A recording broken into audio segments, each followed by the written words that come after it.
Good morning बच्चों आज हम लोग व्याकरण में पाठ 4 में पढ़ेंगे शब्द रचना उपसर्ग। पाठ का नाम है बच्चों शब्द रचना उपसर्ग। तो बच्चों सबसे पहले हम लोग जानेंगे हिंदी में यौगिक शब्दों की रचना 4 प्रकार से होती हैं। कितने प्रकार से होती हैं बच्चों? 4 प्रकार से होती हैं। पहला, रूढ़ शब्द में उपसर्ग जोड़कर। पहला क्या होता है बच्चों? रूढ़ शब्द में उपसर्ग जोड़कर। दूसरा होता है रूढ़ शब्द में प्रत्यय जोड़कर। तीसरा समास द्वारा और चौथा संधि करके। तो सबसे पहले बच्चों जानेंगे कि उपसर्ग की परिभाषा। उपसर्ग की परिभाषा तो बच्चों जो शब्द या शब्दांश किसी शब्द से पहले लगकर, मतलब जो शब्द या शब्दांश किसी शब्द से पहले लगकर उसके अर्थ को नया रूप देते हैं, उन्हें हम क्या कहते हैं? उपसर्ग कहते हैं। मैं फिर से कह रही हूँ बच्चों, ध्यानपूर्वक सुनिए कि जो शब्द या शब्दांश किसी शब्द से पहले लगकर, मतलब शब्द के पहले लगेंगे, बाद में नहीं, शब्द के पहले लगकर उसके अर्थ में नया रूप देते हैं, मतलब जैसे उसके शब्द में नया रूप देते हैं, उसे हम क्या कहते हैं बच्चों? उपसर्ग कहते हैं। उसे हम लोग क्या कहते हैं? उपसर्ग कहते हैं। जैसे देखिए बच्चों, यहाँ पे क्या लिखा है? लायक। ल में आ की मात्रा य का लायक है, तो अगर उससे पहले हम लोग ना लगा देंगे तो हो जाएगा क्या हमारा? नालायक। क्या होगा बच्चों? नालायक। मतलब देखिए मैं आप लोगों को बताती हूँ, लायक का मतलब आप लोग जानते हैं कि हम लोग अगर किसी के बारे में चर्चा करते हैं या किसी के बारे में कहते हैं तो हम लोग कहते हैं कि ये बड़ा लायक है। ये बड़ा लायक का मतलब जो काम को अच्छे से करता है, मतलब हर चीज़ में परफेक्ट हो, उसको हम लोग लायक करते हैं। लेकिन अगर हम लोग उसके पहले अगर हम लोग ना लगा देंगे तो हो जाएगा नालायक। नालायक का मतलब होता है जो किसी भी काम को ठीक से करता ना हो, जिसकी कोई भी मतलब किसी काम को सही ढंग से ना वो कर पाता है, ना उसके बारे में कुछ सही, उसका कोई भी चीज़ सही ढंग से वो नहीं कर पाता, उसको हम लोग क्या कहते हैं बच्चों? नालायक। अब देखिए लोक। अब लोक के पहले अगर हम लोग पर लगा देंगे तो हो जाएगा परलोक। क्या होता है? परलोक। परलोक का मतलब आप लोग जानते हैं बच्चों कि इस दुनिया का नहीं, जो उस दुनिया, मतलब एक कहते हैं ना कि ये इस दुनिया का नहीं है, परलोक का है, मतलब दूसरी दुनिया। दूसरी दुनिया का मतलब तात्पर्य मैं यहाँ पे आप लोग को समझा रही हूँ कि परलोक का मतलब होता है बच्चों स्वर्ग सिधार गए, या नहीं बोलते हैं कि ये परलोक को सिधार गया, मतलब स्वर्ग सिधार गया, कोई मतलब स्वर्ग चले सिधार गया कि परलोक को सिधार गया, इसका मतलब परलोक का मतलब ये होता है। तो बच्चों हम लोगों ने पहले जाना कि उपसर्ग। तो उपसर्ग में बच्चों हम लोगों ने जाना कि जो शब्द या शब्दांश किसी शब्द से पहले लगकर, क्या बच्चों? पहले लगेगा, तो शब्द के पहले लगकर उसके अर्थ को नया रूप देते हैं। क्या करते हैं?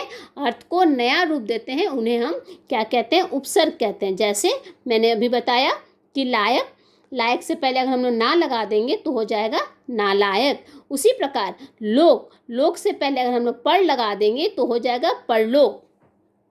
ठीक है बच्चों, आगे हम लोग देखिए हिंदी भाषा में 4 प्रकार के उपसर्ग प्रयोग किए जाते हैं। हिंदी भाषा में बच्चों कितने प्रकार के उपसर्ग प्रयोग किए जाते हैं? ध्यान दीजिए, हिंदी भाषा में 4 प्रकार के उपसर्ग प्रयोग किए जाते हैं। कितने प्रकार के बच्चों? अगर आप लोगों से कोई पूछे कि हिंदी भाषा में कितने प्रकार के उपसर्ग प्रयोग किए जाते हैं, तो हिंदी भाषा में 4 प्रकार के। कितने बच्चों? 4 प्रकार के उपसर्ग। हाँ, 4 प्रकार के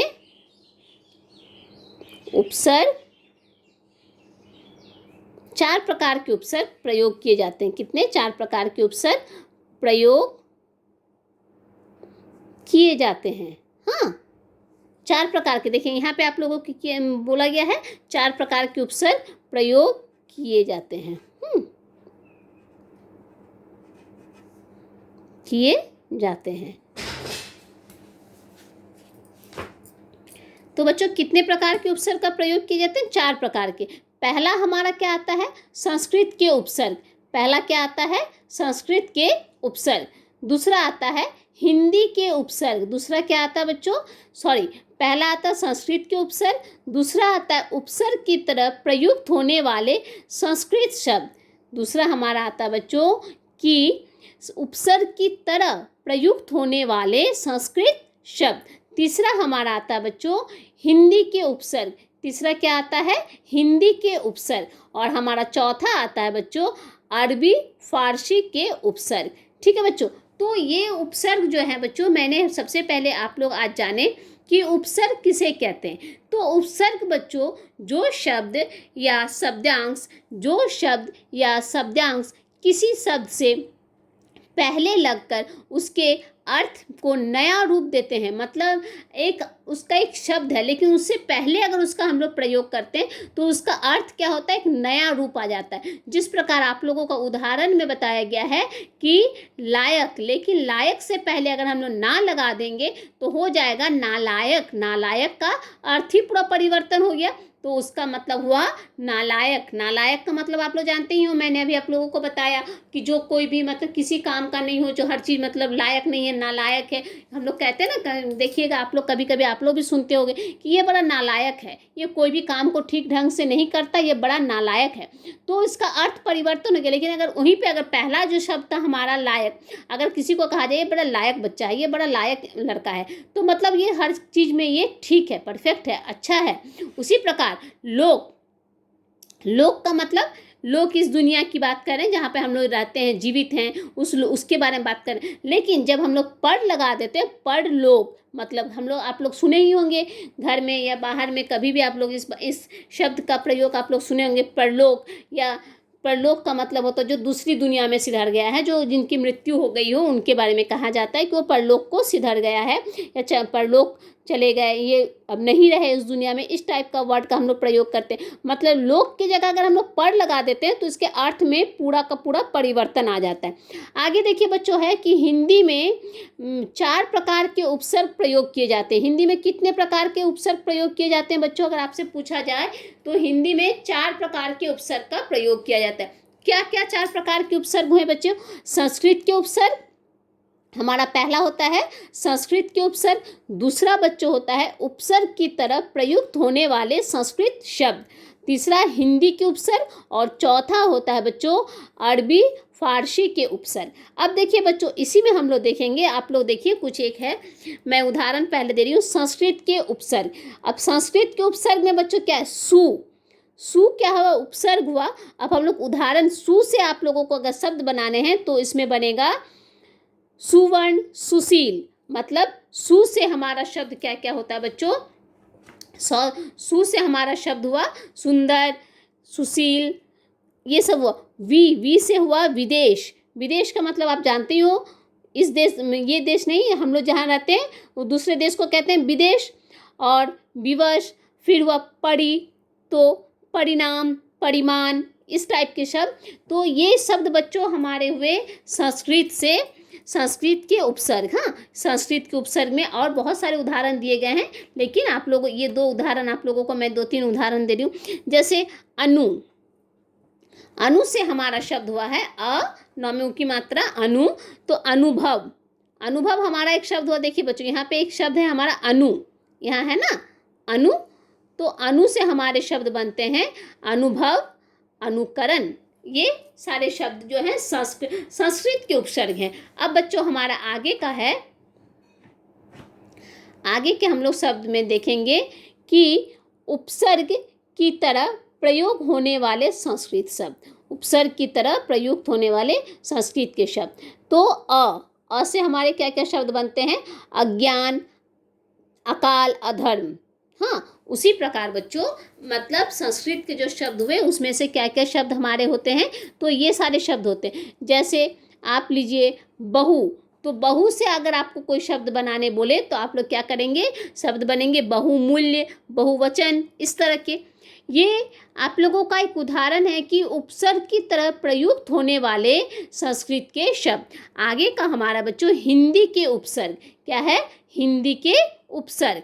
हिंदी के उपसर्ग में बच्चों क्या आता है कि अ से हमारे शब्द क्या क्या बनेंगे? तो अ से बनेंगे अलग, अथवा, कुछ भी अ से बनने वाले शब्द। उसी प्रकार है जैसे यहाँ पे आप लोग भर से भी बन सकते हैं। भर, यहाँ देखिए एक उदाहरण है भर, ये है ना भर, तो भर से हमारा क्या क्या होता है शब्द? भरपेट, भरपूर उदाहरण है बच्चों कि भर से हम लोग क्या क्या कर रहे हैं, ये हमारा उदाहरण है। ठीक है, अब बच्चों हमारा आता है अरबी फारसी के उपसर्ग। क्या आता है बच्चों? अरबी फारसी के उपसर्ग। तो उसमें भी बच्चों ये भी आप लोगों को उपसर्ग है और ये उदाहरण, मैं आप लोगों को उदाहरण दे रही हूँ बच्चों। मैं फिर से कह रही हूँ कि मैं आप लोगों को उदाहरण सहित समझा रही हूँ कि क्या क्या है। बे से बनेगा बेरहम, बेगुनाह। बे से हमारे शब्द क्या बनते हैं? बे से बनता है, इसका अर्थ होता है बिना, तो इसका होगा बेरहम और बेगुनाह। ना से होता है नादान, नासमझ। ये उपसर्ग है, ये उदाहरण है। मैं फिर से कह रही हूँ कि ये हमारे क्या है? उपसर्ग और ये हुए उदाहरण।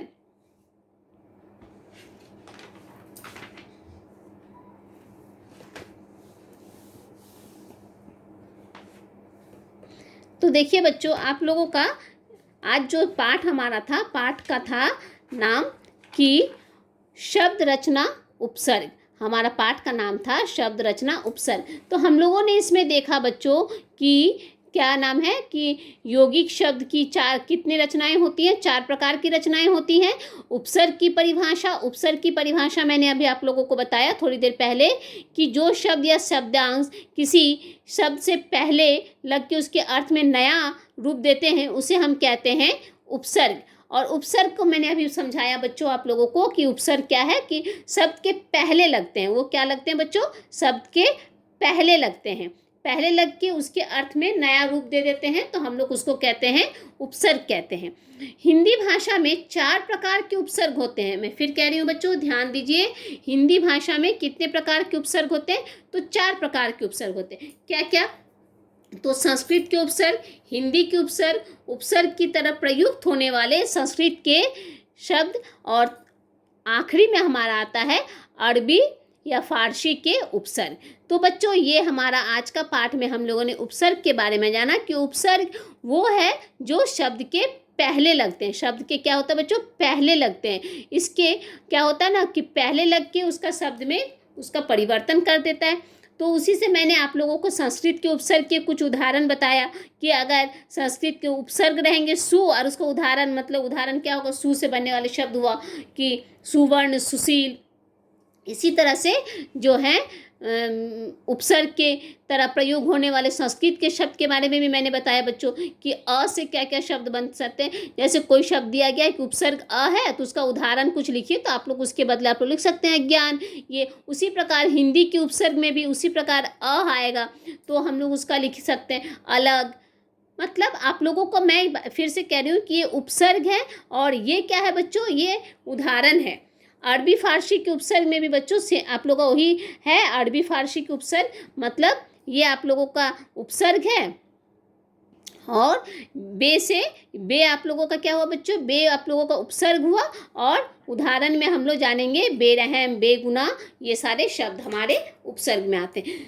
दूसरे कक्षा में मैं आप लोगों को प्रत्यय के बारे में बताऊंगी। ये उपसर्ग हुआ, शब्द रचना उपसर्ग एक आप लोगों का भाग हुआ, और दूसरा हमारा आता है शब्द रचना प्रत्यय। इसमें मैं दूसरी कक्षा में मैं बताऊंगी बच्चों कि प्रत्यय के बारे में। ठीक है बच्चों, तो आज हम लोग जाने उपसर्ग के बारे में। आगे की कक्षा में हम लोग जानेंगे शब्द रचना प्रत्यय। ठीक है बच्चों, धन्यवाद।